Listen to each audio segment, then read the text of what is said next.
आगे बढ़ें, आपको बताएं शकरगढ़ और गिद्धनवा में मानसून बारिशों का सिलसिला जारी है, तो वहीं बरसाती नालों में तुग़यानी से मकीन परेशानी में मुब्तला है।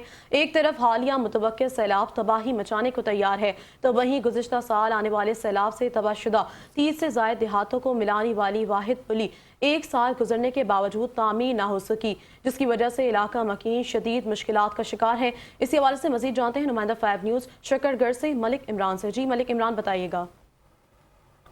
हाँ जी बिल्कुल, ये शकरगढ़ का नवाही इलाका है। नूरकोट इसको फतेहपुर अफगाना, सिकरंगियां और बारामंगा से मिलाने वाला वाहिद राब्ता पुल था, वो गुज़श्ता साल आने वाले सैलाब में बह गया था, जिसे एक साल गुजरने के बाद भी ताहाल मुरम्मत नहीं किया जा सका।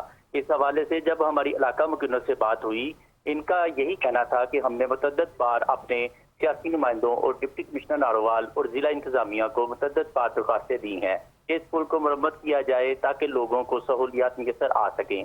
लेकिन एक साल गुजरने के बाद भी अब दोबारा फिर से सैलाब का जो है वो अलर्ट जारी कर दिया गया है, लेकिन ताहाल ये पुल तमीर नहीं हो सका। इस इलाके के लोग अपनी मदद आपके तहत कश्तियों में सफर करके जो है वो अपनी जरूरियात जिंदगी के लिए शकरगढ़, नूरकोट और दूसरे इलाकों को जाते हैं।